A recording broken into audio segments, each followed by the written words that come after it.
earlier this week, some new single-player footage for Titanfall 2 emerged today and showcased some rather interesting elements of the campaign, including dialogue options, different titans, and various levels that players will traverse during combat.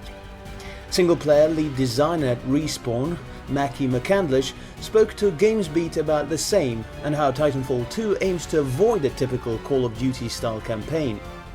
We're inspired by a lot of different games, we have a lot of tastes across the studio. The design team has been inspired by the Valve games for a long time. We always looked for ways to bring a sense of pacing to our games. With this one, while there's still a military aspect to the game, the focus of the story is on the relationship between the pilot and his Titan.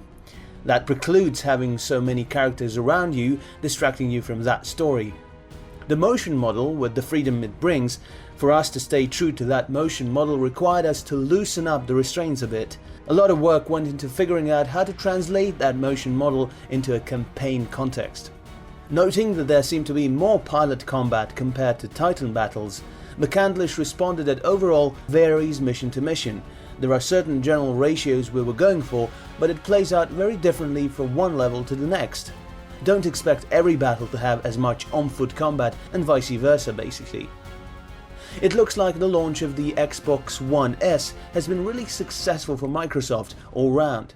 We already knew that the console has been selling out since launch, but now MCV are reporting that its launch has caused a sales spike of 75% for Xbox One consoles in the UK. The exact number of units was not specified naturally, but a 75% spike is no mean feat, and if Microsoft can keep that sustained, then we could see them being competitive in the console market again, which is the kind of momentum they probably need in the lead up to the launch of the Xbox One Scorpio next year. As of right now, the 2TB SKU seems to have sold out in the UK entirely, and Microsoft claim they have no plans to replenish stock. But the Gears of War bundle for the console is coming up soon, so anyone looking to get an Xbox One S for themselves in the region can probably just look at picking one of those up. Remedy's Quantum Break is finally getting a Steam release on September the 14th. To coincide with this, Microsoft has also announced the Quantum Break Timeless Collector's Edition, which will be available at retail. The Windows Store version of the base game will also be available for $39.99 going forward. The Timeless Collector's Edition will include the usual premium packaging, a making of Blu-ray, making of book, the official soundtrack, 2 posters, a quick start guide, and 5 game discs with a Steam key for one-time redemption, all for $39.99. Quantum Break originally released in April for the Xbox One and Windows 10, but a good number of people were miffed at the lack of a Steam release. Microsoft stated it was working on the same, and here we are. When Bethesda launched the Elder Scrolls Skyrim Special Edition, the long-awaited remaster of Skyrim, they will be making a rather gracious gesture to their customers on PC by giving them a copy of the new game for free, as long as they already own Skyrim and all of its DLC, that is.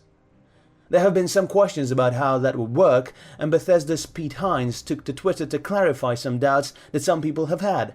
He confirmed that Skyrim Remastered on PC will basically be an entirely separate game, showing up separately in a player's Steam library with its own separate achievements, creation kits and the like.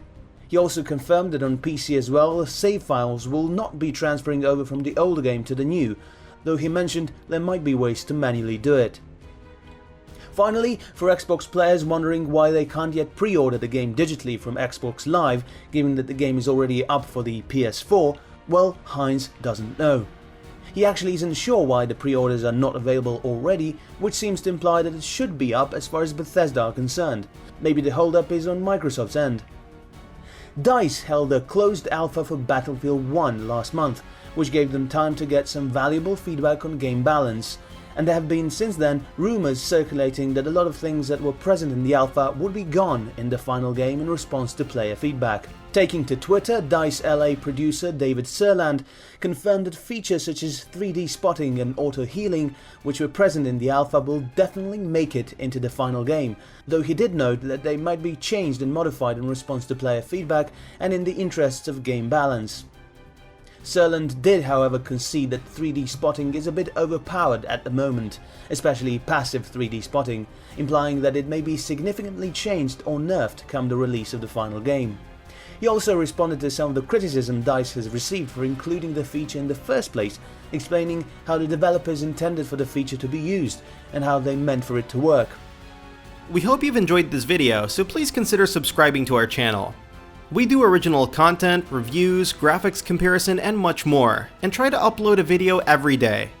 Thank you very much for checking us out.